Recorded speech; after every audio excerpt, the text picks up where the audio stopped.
Обычаи чеченцев. Примерно вот такими правилами выживали чеченцы, да и некоторые народы Кавказа. 1. Не обижайся на шутку, но и не оскорбляй, якобы, шутя. 2. Не разговаривай с женой, мужем при старших родственниках. 3. Не выражай слишком бурно свои эмоции, громко смеяться, визжать. 4. Девушка, придя в гости, должна помогать женщинам на кухне, а не сидеть. 5. Нельзя восхищаться красотой противоположного пола в ее присутствии. И не подобает восхищаться красотой женщины, девушки, в присутствии даже ее дальних родственников мужского пола. 6. Женщина, ожидающая ребенка, должна, по возможности, избегать встреч с родственниками-мужчинами. 7. Не ласкай своих детей в присутствии родственников и старших. 8. Мужчина должен идти впереди женщины. Входить в помещение и выходить должен первым. 9. Не садись в присутствии стариков, родственников матери или родственников жены, пока они настойчиво не попросят тебя об этом. 10.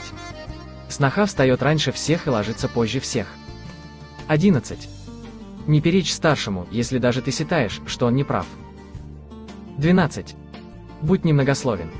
13. Никогда ни над кем не насмехайся. 14. Встань во весь рост, кто бы к тебе ни подошел с обращением, даже если это человек намного моложе. 15. Не садись, пока не усадишь гостя на самое удобное и почетное место. 16. Смотри на женщин, как на мать и сестру. 17. Даже наедине с собой избегай непристойных, низких или подлых мыслей. 18. Относись к проблемам своих соседей, села, города, края, как к собственным. 19. Ни при каких обстоятельствах не теряй самообладание, не выходи из себя и не впадай в отчаяние. 20. Где бы ни находился, не позорь предков, тейп, нацию. 21. Не пей воды, пока не предложишь попить тем, кто находится рядом. 22. Иди слева и на полшага позади от старшего по возрасту. 23. Не переходи дорогу старшему по возрасту.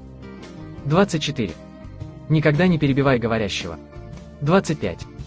В присутствии старших попроси их разрешения, прежде чем что-то сказать. 26. Мужчина, парень не должны пристально смотреть на молодую женщину, девушку, если рядом с ней идет даже мальчик-подросток. Это может быть брат, которого это может оскорбить. 27. Недостойно мужчин вступать в словесные конфликты с женщинами, даже если она не права. 28. Гость в доме – король. 29. Исключено говорить о чужих женщинах в обществе мужчин, ибо среди них может оказаться кто-либо из ее хотя бы дальних родственников. 30. Гостеприимство – основа основ чеченских традиций. Гость может прийти без приглашения, и их всегда надо встречать радушно. 31. Старики – самое ценное, что из поколения в поколение у чеченцев. Чужих стариков и детей не бывает. Всегда окажут помощь и материальную, и моральную. 32. Чеченцы никогда не говорят при людях «мой сын», «моя дочь». Говорят «вайчуркант», «вайчур» и краткое «ол», «парень из нашего дома», «девочка» можно перевести как «мальчик» или «парень из нашего дома» или «девочка», «дочь из нашего дома», при этом подразумевается, что это общий для всех присутствующих, сын или дочь, сын-дочь народа и общий дом. 33. Отцы и матери никогда не хвалят детей при посторонних. Не обнимают, не целуют. Особенно при пожилых. 34. Братья относятся с заботой к сестрам. Сестры с нежностью к братьям. 35. Беда любого чеченца – общая беда. Всегда все придут на помощь. 36. Старики никогда не должны чувствовать себя лишними, одинокими. Вокруг них всегда дети, внуки, родственники, они окружены заботой, лаской. 37. Если, не дай, конечно, Бог пришла беда, заболел родственник, разбили машину, сгорел дом, помогают материально не только родственники, но и все село, все земляки. 38. Сноха никогда не называет по имени родственников мужа, даже дальних, она дает им вторые имена, это сакральная традиция чеченцев. 39.